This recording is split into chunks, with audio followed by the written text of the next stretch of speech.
Monday to Friday, 12:45 to 2 p.m. The Lunchroom. Informative, enlightening, provocative, engaging. The Lunchroom on RCI. Food for thought. The station that gives you, more lunch.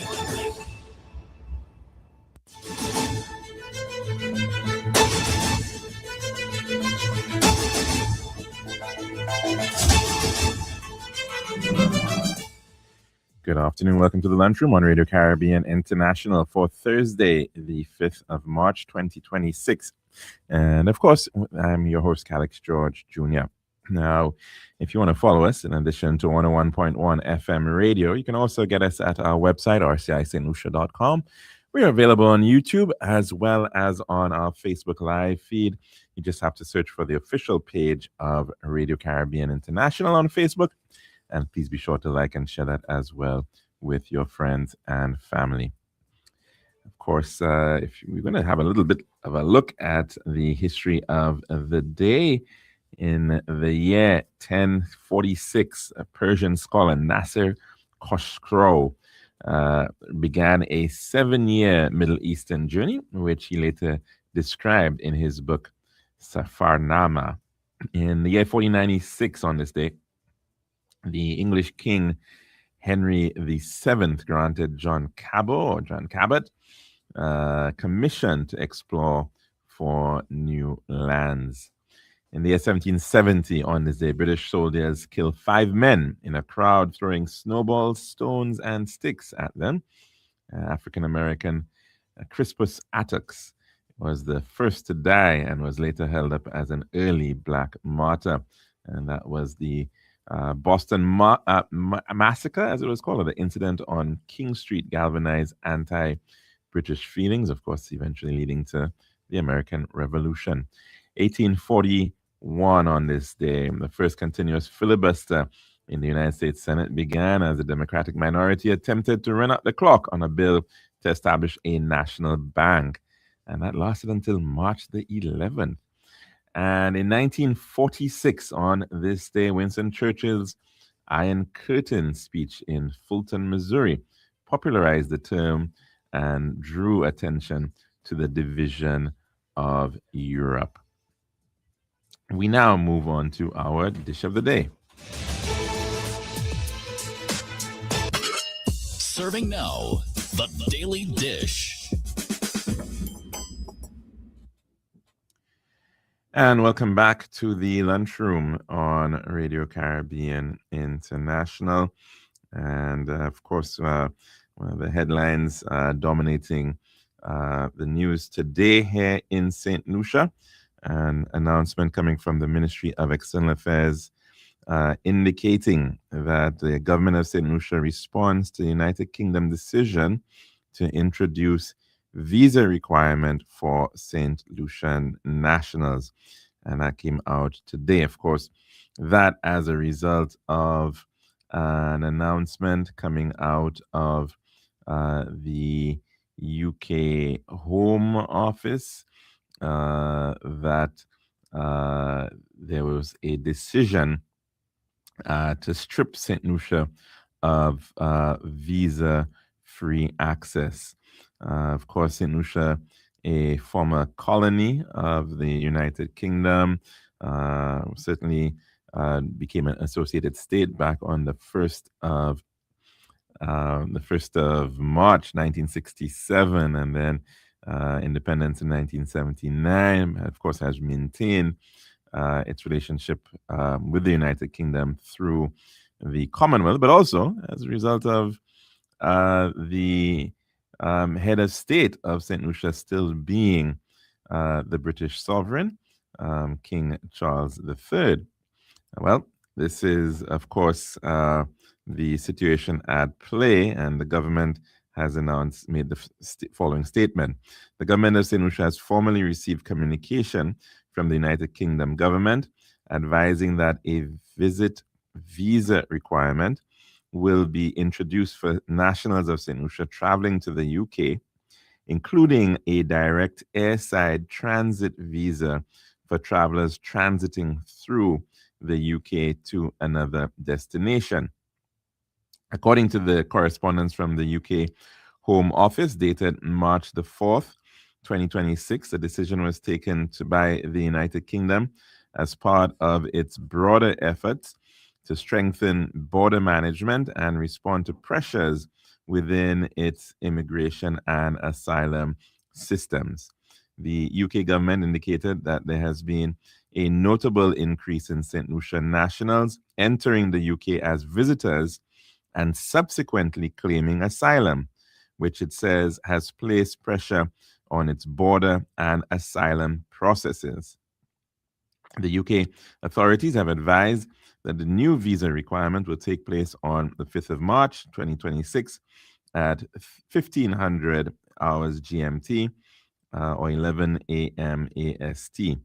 A 6-week transition period will take place until 1500 hours BST on the 16th of April 2026, during which St. Lucia nationals who already possess an electronic travel authorization, an ETA, and have booked travel prior to the policy change may continue to enter the United Kingdom visa-free if they arrive before the end of the transition window. The Government of St. Lucia acknowledges that this development will be of concern to many St. Lucians, including those who travel to the United Kingdom for family visits, business, education, and tourism. The government wishes to reassure citizens that active diplomatic engagement with the United Kingdom is ongoing and that St. Lucia will continue discussions with UK authorities to better understand the decision and to explore pathways for maintaining strong mobility arrangements between both countries. The Government of St. Lucia will provide further guidance to the public on visa application procedures and travel requirements as additional information becomes available. Now, of course, the statement in question from the Home Office, I think we have available a very short clip coming out of Sky News, in which it does in fact capture a bit of the announcement coming out of the British authorities. Let's take in a quick listen.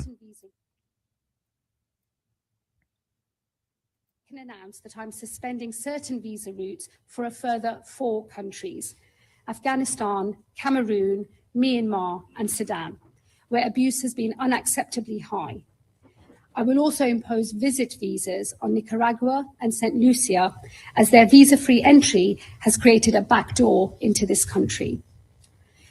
I introduce all of these measures in an attempt to bring our systems of legal migration and asylum into line with this party's values, upholding our international responsibilities while securing our own borders. Right, and of course, the following, which we're going to take in at this time, is a message coming from the British High Commission office right here in St. Lucia, issuing this statement. Hi there, I'm Simon Mustard, the British High Commissioner to Barbados and the Eastern Caribbean. From today, the 5th of March 2026, all St. Lucian nationals travelling to or through the United Kingdom must obtain a visa. An electronic travel authorisation can no longer be used for travel. This change follows a significant rise in the number of asylum claims from St. Lucian nationals, most of which have been refused. The actions of a minority have required the UK to take steps to protect the integrity of its borders. There will be a 6-week transition period running until the 16th of April 2026 for travellers who already have a confirmed travel booking arriving before that date and a valid electronic travel authorisation issued before today's announcement. Full details on the application process are available on the UK government website, www.gov.uk, linked in the description. I know this is difficult news, but St. Lucia remains a close and valued partner of the United Kingdom. The British High Commission will continue working with St. Lucia on all of our shared priorities, tackling narcotics trafficking, addressing climate change, and supporting prosperity across all of our islands. And that piece coming from the High Commission office here in Castries. Now, of course, this is the first time that St. Lucians will find themselves requiring visas to head to the United Kingdom. Of course, a number of other Caribbean countries have already found themselves in this, finding themselves in this requirement. The likes of Jamaica for some time, I think Trinidad and Tobago, Dominica not too long ago, and of course now here in the case of St. Lucia. The issue at hand, according to British officials, and of course given within the context of what the government pointed out, was the issue of asylum seekers. Now, this matter, you recall, has certainly been the cause of similar actions being taken by other countries. And of course, if we think back some years ago, we would have remembered that Canada took a similar action against St. Lucia. And not just St. Lucia, in fact, but the entire OECS, in which we saw the introduction, excuse me, the introduction of visa requirements to Canada, and that has certainly been in place for a while now. Of course, the implications mean that we are going to be seeing a pretty more expensive travel in the first instance. That certainly is one of the challenges that will behold a St. Lucian now who wants to travel to the United Kingdom.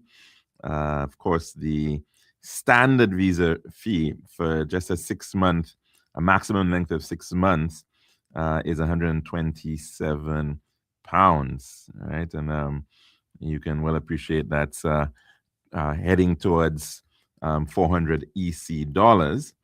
And if you were to think of, let's say, for having a visa for a longer period of time, for a 10-year visa, which quite often many people want to be able to get from the United States, for example, well, the cost in the case of the United Kingdom is pretty steep. And in fact, a visa may very well cost you in the region of 3,500 EC dollars for a 10-year visa. So certainly it is pretty demanding in terms of the price point, and it therefore means that it will certainly add a significant amount of cost there as well. Of course, the other reality is that the United Kingdom has been it is in fact internationally a very important gateway for connectivity. And even though you may not even be heading to the United Kingdom, you may be in transit, heading to another part of the world and want to transit through the United Kingdom, there will still be that visa requirement, albeit from my understanding, you would be able to actually get that at the point of travel, at while you are in fact traveling at the airport. That would be something that would have to be issued, but still, of course, there is a cost involved in that. So, of course, even more importantly, economically, is that this certainly is also going to have an impact on one area that the government depends on a fair bit in terms of revenue, and that is on the Citizenship by Investment program. The CIP, of course, is all about the valorizing of citizenship, and that is usually about the ability for persons to be able to travel. That's one of the main reasons why a lot of people decide to gain citizenship from a country like St. Lucia or other places that are offering CIPs or CBIs, if you prefer. And that is because they want to be able to have that passport. And there are these whole indices, like the Henley Index for looking at passport strength. And of course, by passport strength, what is meant is that how many countries can you travel to without requiring a visa for the point of entry, or to travel to those countries without requiring those additional hurdles. And that, of course, is also not just about any country, but certainly there are some really critical go-to countries that a lot of people want to be able to have access to.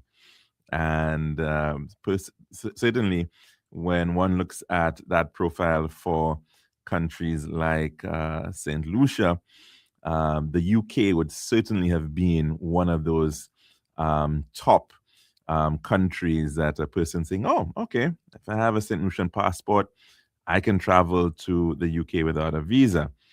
Or I can travel to the UK, I can travel to Europe through the Schengen agreement.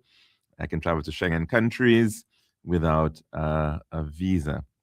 Now, with this, of course, decision being taken, it in effect means that the strength of the St. Lucia passport within that context will be diminished, and so it therefore means that you're going to have to see how that impacts on the competitiveness of your CIP within that context as well. And so it was, of course, a major issue for Dominica, and they've been going through that. And of course, we've been seeing the efforts of many countries, developed world countries, targeting these CBIs. And of course, this has so implications for the programs when they are in fact impacted by decisions like this. So it certainly has direct implications and costs for the average St. Lucian now who would want to travel for business or visiting friends and family or for leisure purposes.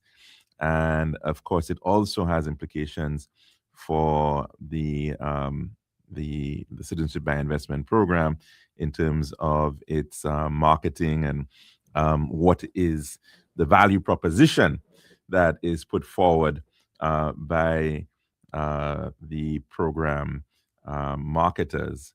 So certainly a very, very significant action here that has real implications on many fronts in this regard.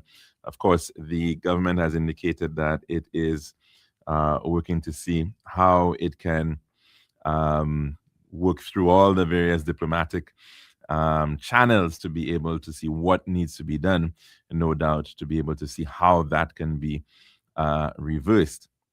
Of course, what we have been told is a relatively large number of St. Lucians seeking asylum. And there's data online, and I haven't been able to fully get a grasp of all of it in terms of what's available. But certainly, when one looks at the issue of asylum into the United Kingdom, it is a major challenge. It has been one of the driving, emotive, political challenges of UK governments. We saw the whole matter of Brexit, for example, which was very much driven by the issue of immigration and the impact of immigration on the UK in terms of the quality of life and access to services, and a lot of people having great concerns in that regard. The issue of asylum seekers, of course, has also been one of these areas that has caused for a lot of concern and has been very topical within the UK UK news and UK society. And of course, the reality is that a lot of individuals who are seeking asylum, for the a lot of them are actually coming from former UK colonies. In terms of the sheer numbers, a lot of them are actually coming from countries like Pakistan, like Afghanistan, countries in Asia in particular. Those are the countries that are really driving up the numbers when it comes to asylum seeking. But although St. Lucia may not be in maybe the top 20 of countries, but what the British authorities are no doubt also looking at is the prorated, the per capita rate at which individuals are seeking asylum. So if there are indications that there's a very high number of persons relative to the size of the population that are seeking asylum, that will obviously send off red flags where a country is clearly seeing that this is a very difficult situation. Now, already, the UK has a number of a lot of the countries that already have these asylum challenges. They already have visa requirements for those countries. It's been in place for quite a while. The difference, though, is that you've got a lot of people actually coming on boats and coming on lots of different means to try to get into the United Kingdom. The issue that is being raised, though, in the case of St. Lucia is that a lot of these people are coming in.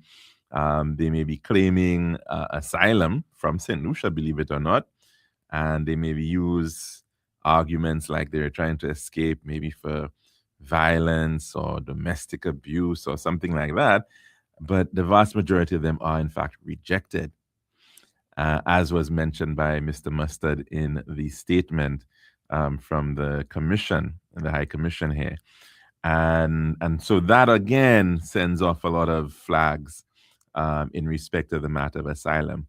Because the other side of it is, and this is perhaps what people don't appreciate, it costs a lot for a country to deal with somebody who has applied for asylum. So just imagine somebody lands in your country and then they seek asylum, and then it is now the responsibility of your country to house that individual and to take care of those individuals. And that requires quite often a significant cost. And in fact, that is part of the challenge. The government the UK government has been trying to limit or to cut back on this cost of seeking asylum. So if they believe, well, it's, for every St. Lucian that's going to come in now, you now have to house them. You now have to put them up in a hotel. You have to put them up in some form of housing. You have to make sure that they're secure and they've got food or all of that, right? Before their asylum matter can be heard in the courts, it has to go through due process. It really then ends up, you have a backlog of cases quite often in these types of situations. And so it is a more of a burden on the state.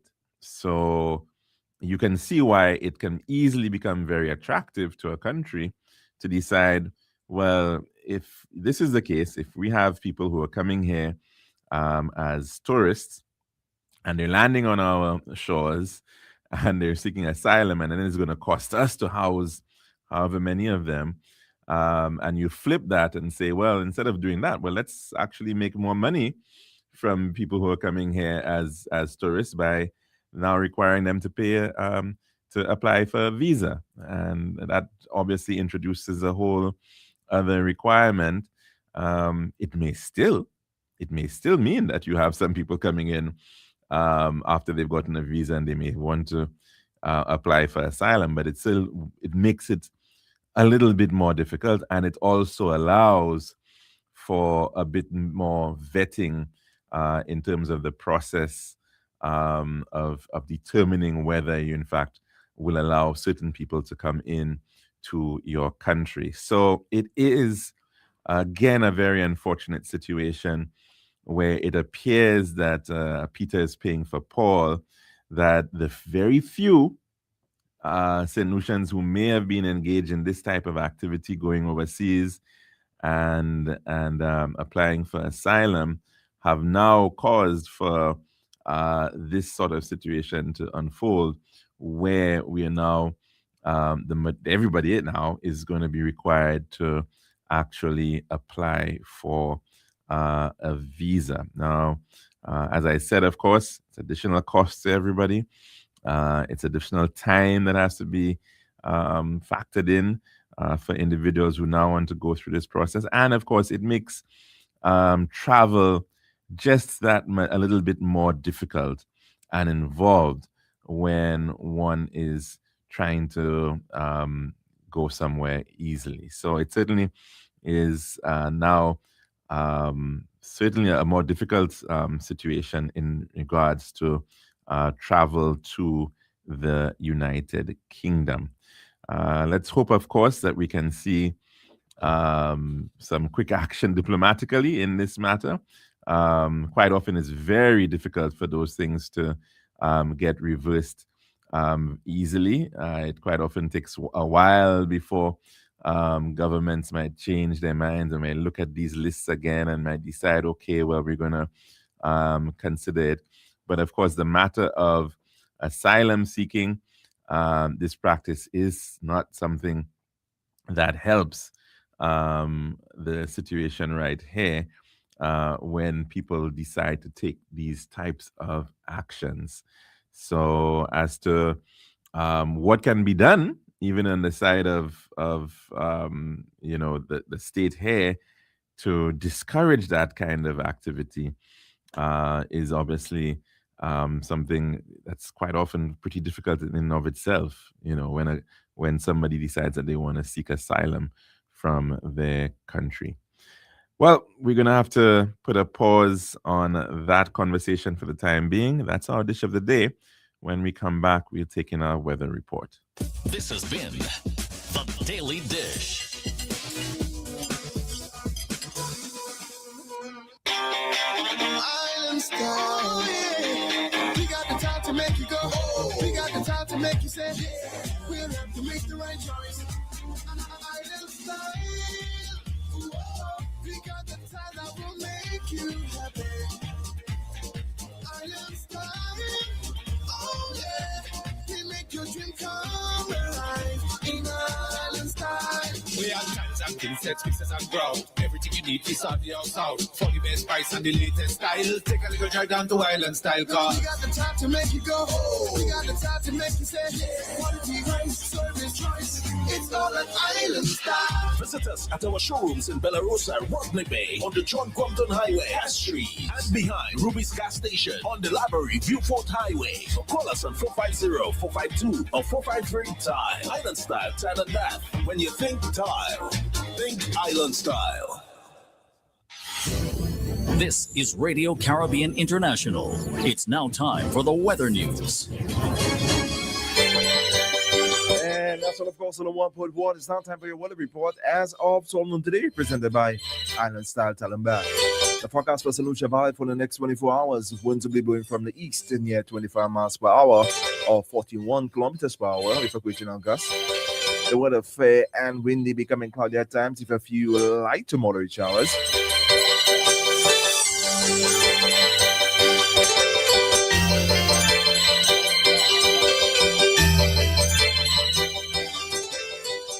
And there is an advisory in every street that sport-craft operators and sea beavers are advised to exercise extreme caution due to brisk winds and locally rough seas.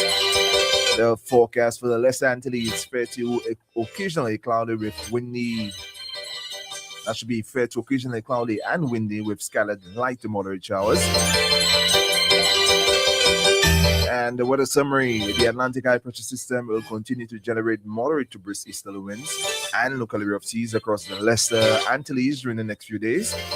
Patches of low level clouds enhanced by an upper level jet stream will cause some showers over the islands during the next 24 hours. And this has been your weather forecast as of 12 noon today, presented by Island Style Talent Bath. This has been RCI's Weather News. For more information, call the Weather Hotline at 454-3452. RCI 101 number 1. Island style. Yeah. We got the time to make you go. We got the time to make you say, yeah. We'll have to make the right choice. Island style. Whoa. We got the time that will make you happy. Island style. Oh yeah. We make your dream come alive. In Island style. We have tiles and king sets, pieces and ground. Everything you need is on the outside. For the best price and the latest style. Take a little drive down to Island Style car. We got the time to make you go. We got the time to make you say, quality rice, service choice. It's all an Island Style. Visit us at our showrooms in Belarus and Rodney Bay on the John Compton Highway, Cass Street, and behind Ruby's Gas Station on the Library Viewfort Highway. So call us on 450-452 or 453-TILE. Island Style Tile and Bath. When you think tile, think Island Style.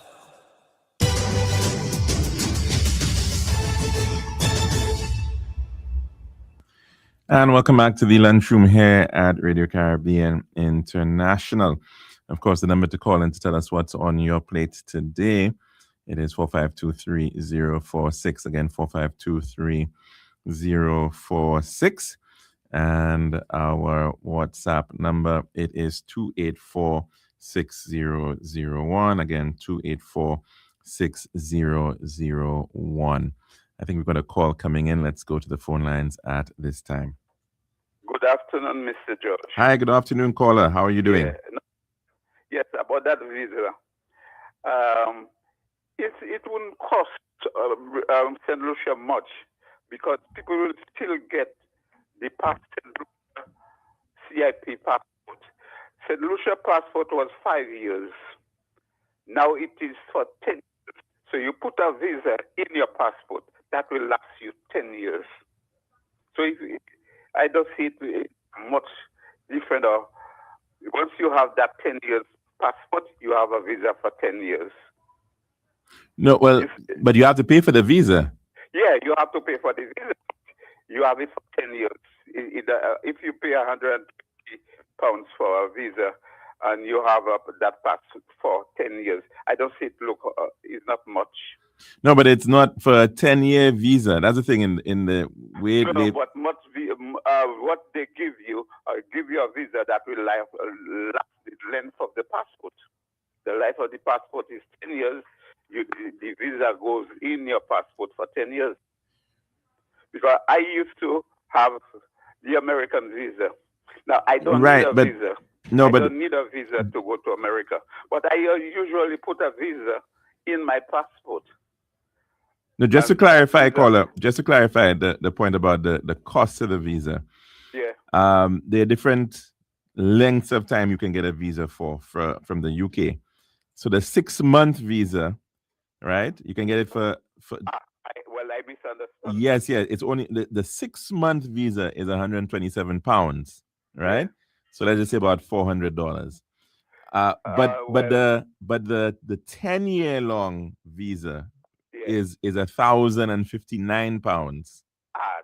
Now you're talking. You understand? Now I understand what's going on there. Right. So which is far more expensive than the US visa application. You see? I mean, although the US has now also increased their prices too. Yeah. But even with the increase in the UK US price. We didn't pay. I can remember when I go to Governor's Street in the city. I can't remember I pay anything for my visa. All they do, they take my passport and I give them my name and address. When they put the visa, they'll just send it to me. Yeah, so that's what I'm saying. So I think it's an expensive visa. I mean, literally a lot more expensive than even the US visa. So it would cost just per person, if you wanted to get a 10-year visa, for argument's sake, that would cost you about $3,800 EC dollars, right? Yeah, So yeah, and I understand more now because when you traveling to United Kingdom as a visitor, they give you 6 months. And if you want to stay a little longer, you have to go to the passport office and they lengthen the time for you. They might give you another 3 months or 6 months again. But apart from that, what people take a lot of advantage of whatever those countries do for them. Because most people used to travel to the United Kingdom on a 6 month visa, no visa at all. And then when they reach there, they look for a man. If you are a woman, you look for a man to marry you. Or the men look for a woman, pay married to them. And they used to stay in United Kingdom. But after when they see what they're doing, they're sending them back. They can marry.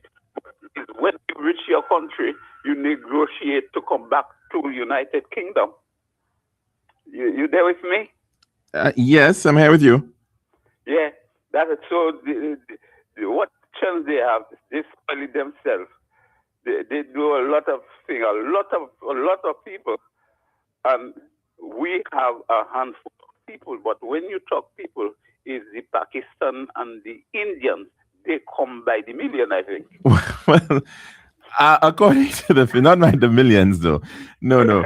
But at least not in terms of asylum. Not in terms of asylum seekers. No.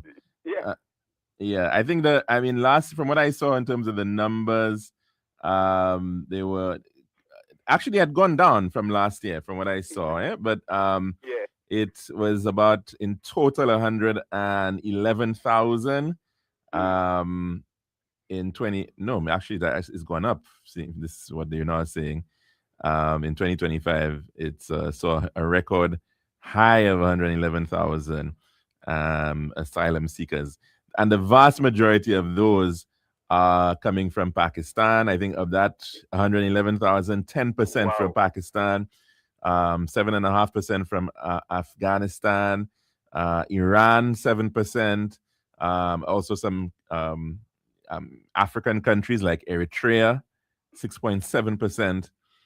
Coming from there, and the other thing too is that they've also pointed out there is a backlog of cases too, right? So that also is part of the challenge. When they come as asylum seekers, because I work for Anchor House, I work for 18 years for Anchor House.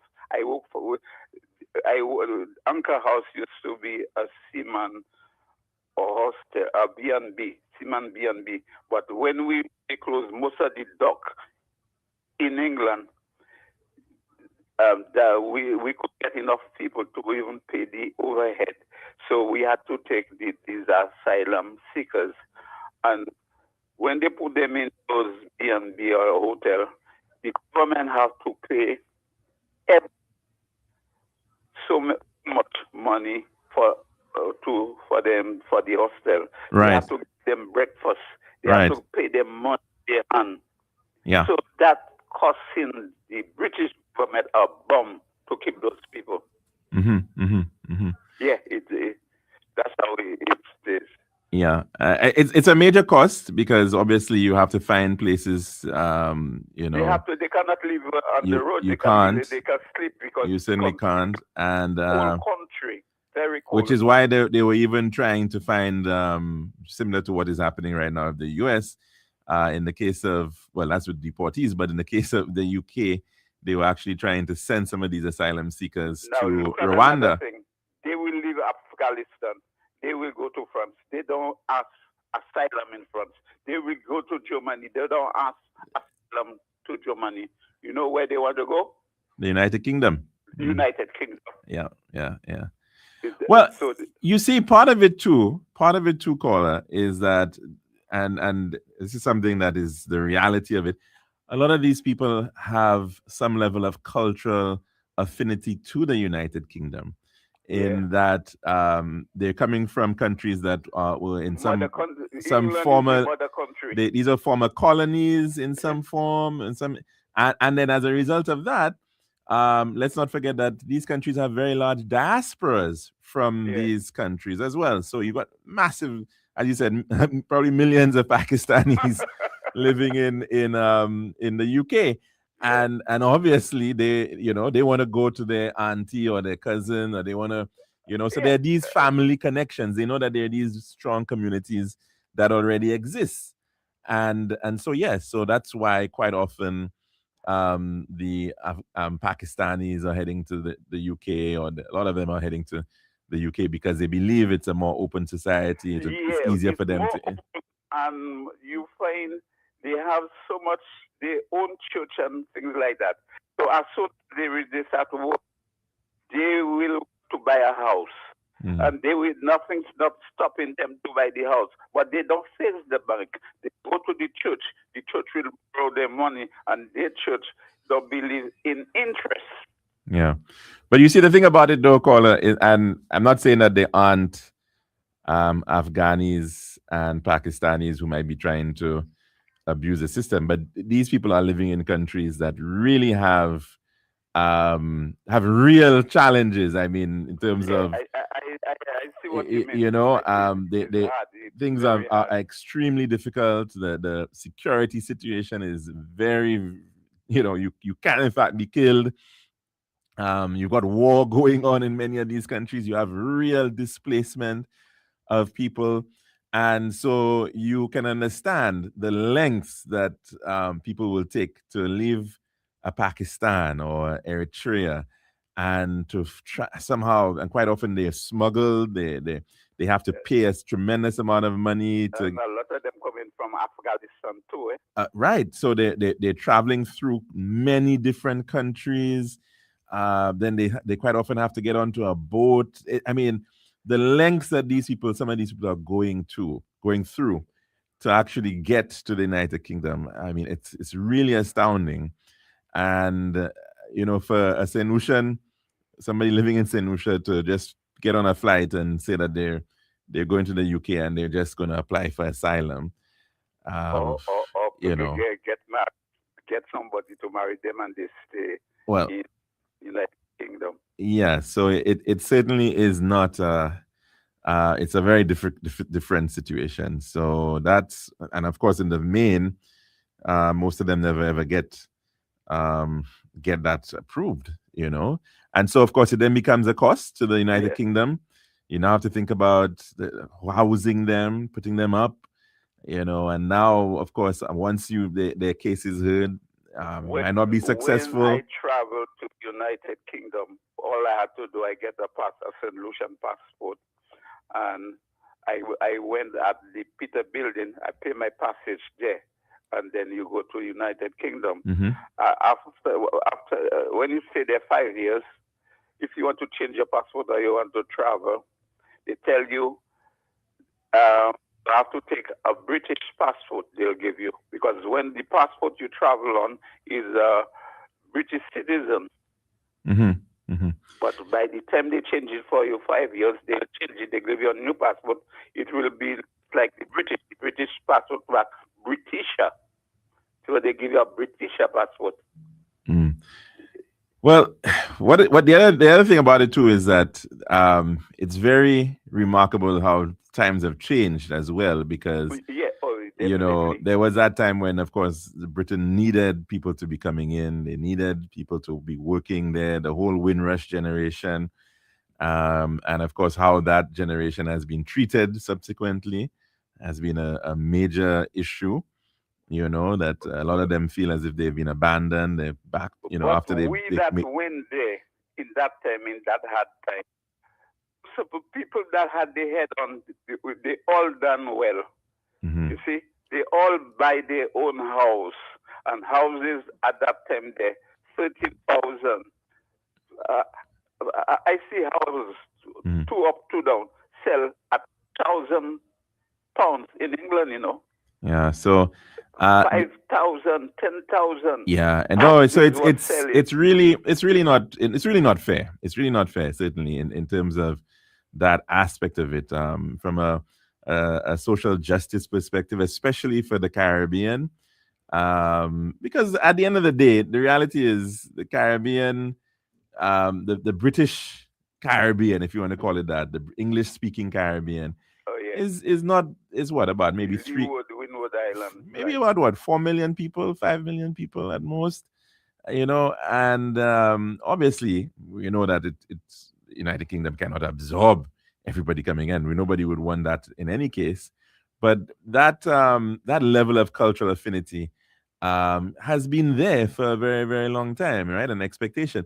And it's ironic too, caller, that right now that the United Kingdom with Australia, New Zealand, and Canada are now talking about a potential union, CANZAC, right? Commonwealth.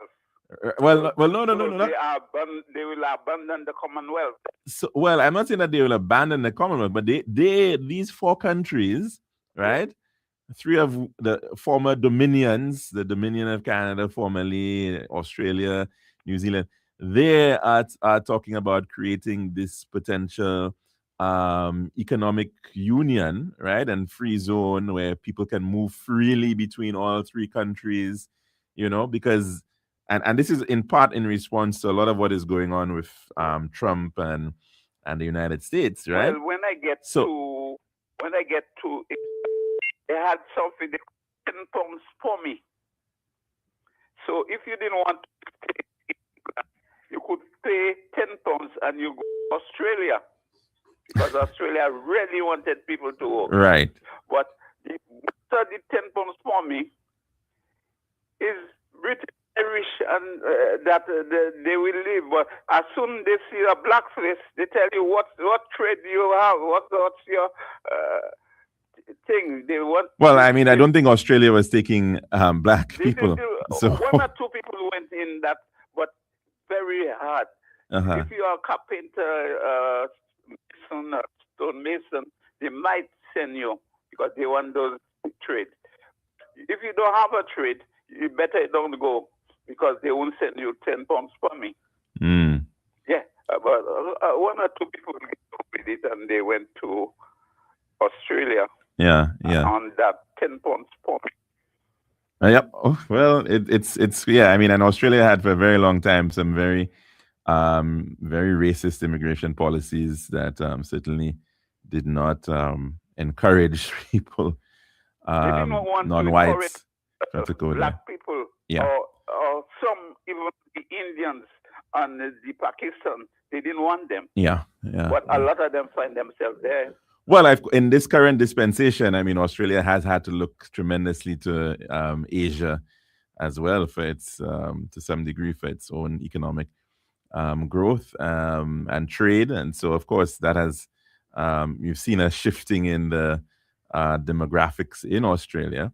But yeah, I mean, so it's interesting that you're seeing these kind of the willingness, of course, to embrace an Australia and embrace these countries, and so these are the larger countries, so to speak, where you can say, where a small your excess or surplus population within a certain area could potentially want to head to that center.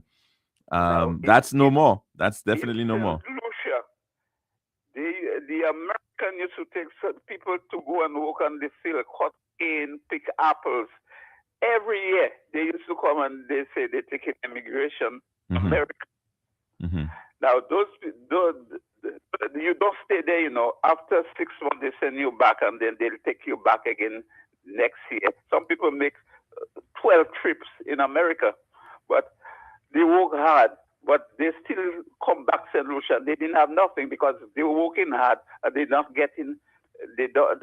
Any accident, they don't pay them no money or nothing like that. That is, but in England, we went, we worked, we joined the trade union, and we was in the forefront, asking for more money for what we're working for. They probably bring us as cheap labor, but it never will stay as cheap labor, because once you have the union, one for all for one. Yeah, yeah. It is, of course, part of this overall challenge of immigration, migration issues, the rights of who can move where, who wants to live where, and this, of course, is just placing certainly another barrier in the case of St. Lucia. We, of course, certainly have to look at how we can position ourselves moving forward on this matter of immigration and travel and movement of people, because, of course, it is very important for our people. It's one of the things that people enjoy, right? The ability to say, hey, I can just get on a plane. Good Take care, caller. Mr. George. And have a good one, caller. Yeah, okay then. All right. And just a little, we can end that call, please. Of course, the number to call in to tell us what's on your plate today, it is 4523046. Good afternoon. Welcome to the lunchroom. What's on your plate today? Hi, good afternoon, and welcome to the lunchroom. What's on your plate today? How are you, Mr. George? Okay, very good, caller. How are you? All right, and all your people okay? They're very good, thank you. Yeah, I'm there listening to this elder man, and I feel so, humbled and honored to listen to him, Give a live experience. Yes, oh yes. Live taught him. Yes. About these people. Mm-hmm. You read a lot of history books and all kind of things, but getting that account. He's lived it himself. He's seen it. Lived it, my brother. Yes, that's right. That's right. So I just want to tell you, boy, that I am indeed, honored to listen to him tell his story. Mm-hmm. Tell you, and the way he's bringing in Australia and New Zealand and every,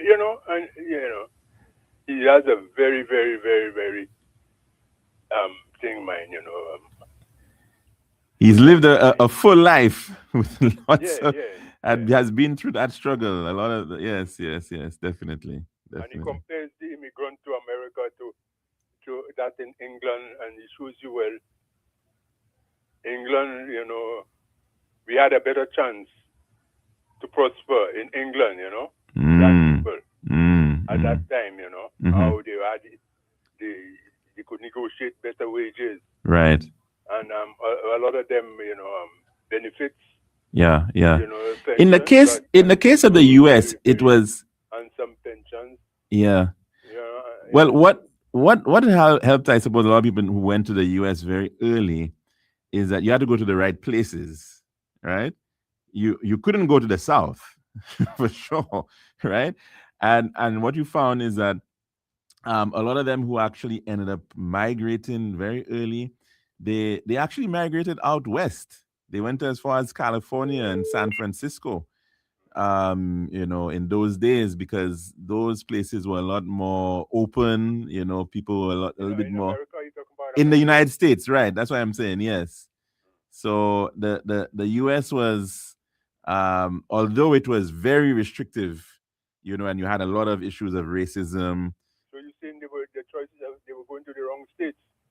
Well, what I was saying, no, I'm not saying that they were going to the wrong states, but I was saying that in the case of the U.S., yes, your opportunity was somewhat dependent on where you ended up staying or settling, over time.